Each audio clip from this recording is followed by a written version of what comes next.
Oi gente, tudo bem? Estou gravando esse vídeo para fazer um resumo da lição número 5 do curso de Batismo e Profissão de Fé. Se você está fazendo esse curso com a gente, acompanhe esse vídeo, que é um resumão do conteúdo que eu botei lá no grupo, tá? Aquele arquivo com a lição número 5. Então vamos lá. Esse arquivo fala sobre a Igreja Presbiteriana do Brasil, a nossa denominação, um pouco do surgimento e um pouco de algumas características da nossa denominação. Então vamos lá. O primeiro ponto aí no arquivo é sobre a origem da igreja. Você pode ler o seu arquivo e ir acompanhando aqui comigo. Eu estou gravando o vídeo e estou lendo o arquivo aqui também. Então, primeiro ponto, é a origem da igreja presbiteriana. Bom, a gente precisa lembrar que houve, no período da Reforma Protestante, uma ruptura da Igreja Católica. Então ali é o primeiro momento de divisão. Começou a surgir, a partir do Lutero e de muitas outras pessoas, uma nova igreja, né? Houve uma divisão ali naquele momento, no movimento da Reforma Protestante. Muitas pessoas começaram a seguir Lutero e esse movimento foi ficando conhecido como o luteranismo, né? Daí até surgiu a igreja luterana. Outra pessoa muito importante foi João Calvino, que mais ou menos na mesma época, só que em outro lugar, em outra região, na verdade em outro país, lá na Suíça, em Genebra, começou a pregar também, e isso gerou um outro movimento chamado a Igreja Reformada. Então muitas pessoas começaram a seguir o João Calvino e isso virou um movimento chamado calvinismo, né? E eram conhecidos como os calvinistas, as pessoas que seguiam os ensinos de João Calvino. Isso gerou uma igreja chamada Igreja Reformada. Isso estava acontecendo mais ou menos simultaneamente. Lutero, Calvino e outros homens, eles se separaram, foram se distanciando, se separando da Igreja Católica. Muito bem. Lá na Escócia, também nesse mesmo período, no período de Calvino, um homem chamado John Knox começou a organizar uma denominação. A diferença da denominação que ele estava organizando era o modelo de administração, que a gente chama de governo da igreja. O funcionamento da igreja, como a igreja é administrada, quem cuida da igreja, enfim, essas questões, essas responsabilidades administrativas, o John Knox, lá na Escócia, foi organizando isso e surgiu um modelo chamado presbiterial. Daí o nome presbiterianos, tá bom? É por conta desse modelo de organização e de administração da igreja. Assim, de maneira bem resumida, isso significa que o pastor não pode cuidar da igreja, administrar a igreja sozinho. Ele precisa ter os presbíteros. Isso forma os presbíteros juntamente com o pastor da igreja, na nossa denominação, tá? Isso forma o que a gente chama de conselho da igreja. Esse conselho da igreja é que vai administrar, cuidar de toda a igreja, de tudo que acontece na igreja. Então esse grupo, esse conselho, na nossa denominação, é que cuida basicamente da igreja. Presbíteros e o pastor da igreja. Isso precisa ser sempre, essas decisões precisam ser tomadas dentro desse grupo, tá bom? Então, por conta desse modelo de governo, onde os presbíteros governam junto com o pastor, ou administram junto com o pastor, é que a gente chegou nesse nome presbiteriano, tá bom? Presbiterianismo, então, significa esse modelo de administração, de cuidado da igreja. A nossa denominação, ela surgiu por conta do calvinismo, dos ensinos de João Calvino. Então, as doutrinas que Calvino ensinava, a nossa denominação, adotou esse ensino. Essa forma de interpretar a Bíblia, a maneira que João Calvino ensinava. Então, o primeiro tópico no arquivo fala um pouquinho disso, desse início lá na Suíça, esse movimento que João Calvino começou a desenvolver. O tópico número 2 fala sobre o calvinismo. já na Suíça, esses ensinos do Calvino, que foi se espalhando por toda a Europa. O número 3 fala justamente desse início na Escócia, né? John Knox, como eu falei, eu tenho um livro aqui, deixa eu ver se está aqui perto. Bom, estava aqui, mas não está mais por aqui. Eu devo ter posto em algum lugar. Era só para mostrar para vocês a foto dele. Ah, tá aqui, vou pegar. Pera aí, só um minutinho.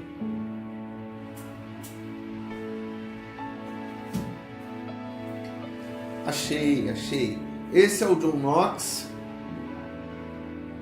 Ele é tido como o patriarca do presbiterianismo, porque ele que começou a organizar essa denominação lá na Escócia. Então é um livro que fala um pouquinho sobre ele. Foi esse cara aqui, ele é meio estranho assim, mas porque na época as pessoas tinham essa barba grande, esse bonezinho, esse chapeuzinho. Estou brincando, tá bom? Mas esse cara aí foi o John Knox. Então, seguindo aí, o quarto tópico vai falar do calvinismo lá nos Estados Unidos, né? Então, basicamente aconteceu assim. Na Escócia, formou-se a denominação presbiteriana por conta dos ensinos de Calvino, né? Até então a igreja era chamada de igreja reformada. Na Escócia, com John Knox, ele organiza a igreja presbiteriana, esse modelo de igreja, onde os presbíteros administram a igreja junto com o pastor, porque não era assim em todas as igrejas. Isso era na Escócia, isso ganhou a Europa, foi para a Inglaterra. Da Inglaterra, eles foram para os Estados Unidos, porque você lembra aí, você já estudou em história, que os ingleses colonizaram os Estados Unidos. Ou seja, muita coisa da Inglaterra foi para os Estados Unidos, inclusive essa tradição religiosa, né? Inclusive algumas igrejas, enfim. O presbiterianismo chegou na Inglaterra, da Inglaterra foi para os Estados Unidos. Dos Estados Unidos veio para o Brasil, muitos anos depois, logicamente, porque ganhou muita força nos Estados Unidos, e os missionários lá nos Estados Unidos ainda começaram a viajar por todo o mundo, plantando igrejas, pregando o evangelho, falando sobre o calvinismo, enfim. Isso veio para o Brasil também. E aí o primeiro missionário que veio para o Brasil foi um homem chamado Asbel Green Simonton. Ele veio para o Rio de Janeiro, fundou uma igreja presbiteriana aqui no Rio de Janeiro, que existe até hoje. Fica no centro do Rio de Janeiro, é conhecida como a Catedral Presbiteriana do Rio de Janeiro. Então, é dessa maneira que a denominação presbiteriana chega no Brasil. Vamos lá.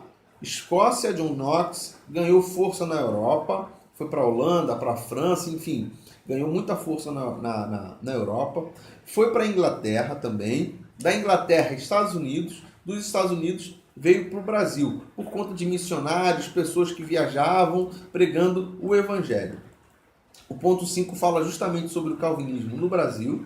A chegada aqui vai falar do Simonton, que chega no Rio de Janeiro 12 de agosto de 1859, isso está no seu arquivo. Ele vai desenvolver então, vai plantar a igreja aqui. O sexto ponto fala dos presbiterianos, né? E aí vai dizer que presbiteriano é um termo que se refere à forma de governo, como eu mencionei, chamada forma de governo presbiterial, tá bom? Que é liderada por presbíteros. Um detalhe curioso que tem aqui no arquivo que vale a pena falar. Existem dois tipos de presbíteros na nossa denominação, tá bom? O presbítero regente e o presbítero docente. Bom, o presbítero regente, ele cuida da igreja, da parte administrativa e de alguns aspectos da igreja.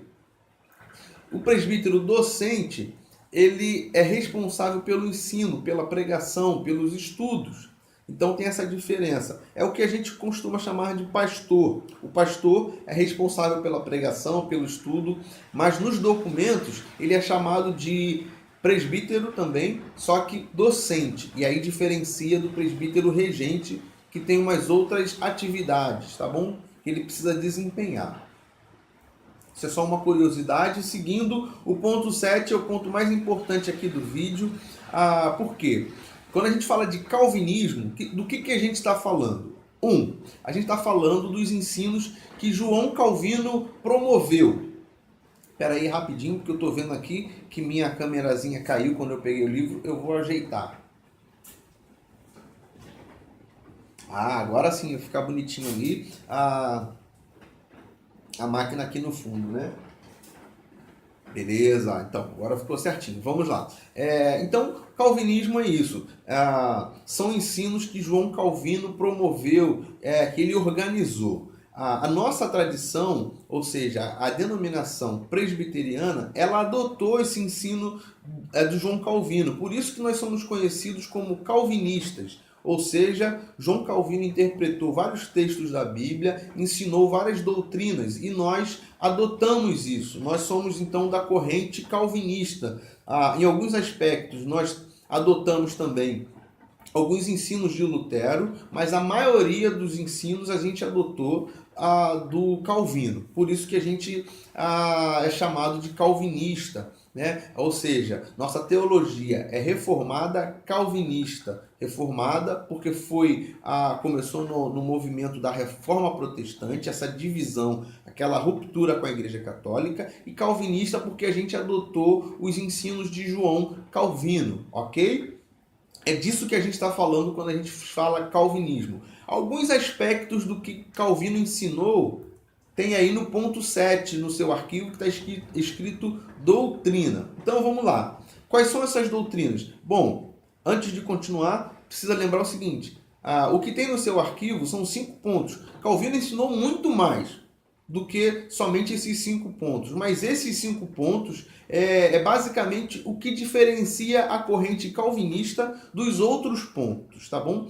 Eu não vou poder fazer aqui nesse vídeo um paralelo entre o que Calvino ensina e as outras correntes, o luteranismo, o anglicanismo ensina, porque senão o vídeo vai ficar muito longo. Então eu só vou falar o que está no arquivo, mas é importante dizer isso para que você saiba que outras correntes, eles ensinam esses pontos de maneira diferente, tá bom? Do que isso aqui. Mas a nossa denominação adotou, e até hoje é assim, a gente entende essas doutrinas, esses pontos a partir do ensino de Calvino. Então, o primeiro ponto é a depravação total.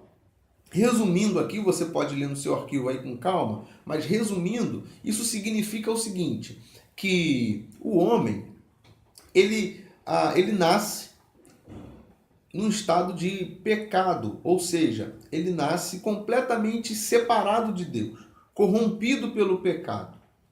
Ele está afastado de Deus, de tal modo que Deus é como se fosse inexistente para ele, porque o pecado é tão forte, é tão intenso na vida do ser humano, que Deus se torna algo muito distante. Isso significa depravação total, ou seja, o homem está totalmente apático, separado de Deus. A eleição incondicional, que é o segundo tópico aí, o segundo ponto do calvinismo que a gente diz, né? É o seguinte: o movimento de salvar o homem começa em Deus.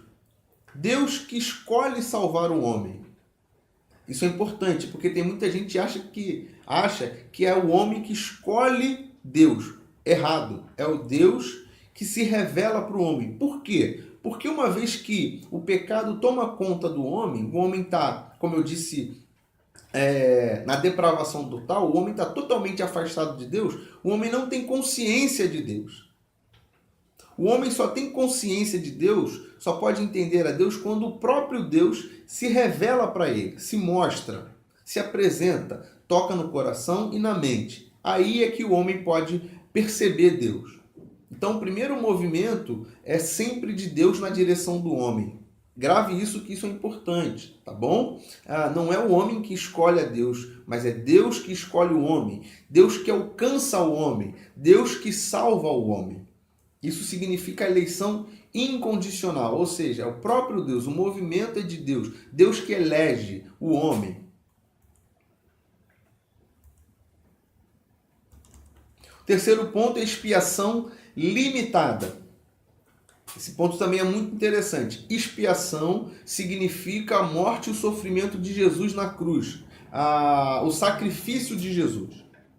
Esse é o significado da expiação, ou seja, Jesus está pagando um alto preço, né? E ela é limitada. Por que que é limitada? Porque o sacrifício de Jesus recai sobre os eleitos de Deus. Ou seja, recai sobre quem Deus escolheu para salvar. Tá bom? Essa é uma ideia muito interessante, porque a gente vai ver que a salvação, ela não é para toda a humanidade. A salvação são para aqueles que Deus elegeu, escolheu. Então, essa é a ideia da expiação limitada, ou seja, a morte de Jesus recai, faz sentido e alcança as pessoas que Deus elegeu. Depois a gente tem a graça irresistível. O que significa isso? Bom, a graça a gente sabe que é o favor imerecido. Ela é irresistível por quê? Porque o homem não pode recusar esse amor de Deus. Quando Deus se revela para o homem não tem o poder, a decisão de recusar isso. Por quê? Porque o amor de Deus é tão grande, é tão intenso, tão forte, tão maior do que o homem, tão maior do que o pecado, maior do que tudo, que automaticamente o homem se rende a Deus. É automático. O homem não tem poder de decidir se quer ou não quer aceitar a Deus. Por isso que esse termo, inclusive, não é um termo adequado. Quando você ouve assim, você quer aceitar a Jesus? Esse não é um termo adequado. Porque quando você fala assim, se você quer aceitar, parece que o homem tem o poder de decidir se ele quer ou não, né? A expressão correta é, você confessa Jesus como seu Senhor? Se a pessoa disser sim, eu confesso, significa que ela foi alcançada por Deus. Se ela disser não, se ela disser eu não confesso Jesus, significa que Deus não se revelou para ela ainda. Por isso que a expressão correta é, você confessa Jesus como Senhor e Salvador? Essa é a expressão mais adequada e correta, tá bom? Graça irresistível é isso. Deus se move na direção do homem, o homem não consegue resistir. Ele se rende e adora a Deus e reconhece Jesus como seu Salvador. E o quinto ponto, que é muito, muito importante, é a perseverança dos santos. Essa doutrina, esse ensino, significa que, uma vez que o homem é alcançado pela graça de Deus, pelo amor de Deus, ou seja, Deus se revela ao homem, toca no coração, na mente de uma pessoa, essa pessoa agora, ela precisa viver de acordo com a lei de Deus, de acordo com o que Jesus ensina no Novo Testamento. E aí eu vou fazer um parênteses aqui. Muita gente acha assim, bom, já que é Deus que me salva, Deus é quem me alcança, Deus é quem garantiu minha salvação lá na cruz em Jesus, ou seja, todo o trabalho foi feito por Deus, então eu só preciso agora, posso fazer qualquer coisa. Desligar aqui que eu estou recebendo uma ligação. Eu posso fazer qualquer coisa? Não. Por que não? Porque vai ter esse ensino, essa doutrina, chamada perseverança dos santos. Isso significa que a gente precisa viver de acordo com o que Deus estabelece. No Antigo Testamento é conhecido como a lei de Deus. Moisés vai entregar essa lei, ensinando o povo a viver. No Novo Testamento, Jesus vai ensinar os discípulos a forma correta de viver. Então, hoje, nós vivemos de acordo com os ensinos de Jesus, com o que Jesus ensinou, como Jesus ensinou, como Jesus fez, como Jesus ensina para os discípulos. Tá? Então, esse é o significado da perseverança dos santos. Nós precisamos perseverar, lutando sempre contra o pecado, lutando sempre para a gente não se afastar da vontade de Deus. E aí tem vários textos bíblicos nesses 5 pontos que vão explicar, os textos vão explicar todo esse argumento. Então só para lembrar, os 5 pontos: depravação total, eleição incondicional, expiação limitada, graça irresistível e perseverança dos santos. Esses pontos são conhecidos como os 5 pontos do calvinismo. São ensinos de João Calvino que a gente adotou, porque a gente entende que essa é a maneira correta de interpretação bíblica desses textos bíblicos e que mostram para a gente a maneira certa de entender a Deus, entender a Bíblia, tá bom? Então, um pouquinho do resumo da 5ª lição do curso de batismo e profissão de fé. É isso aí, gente. Fiquem com Deus. Até a próxima lição, sexta lição, nossa última lição. Tchau, tchau.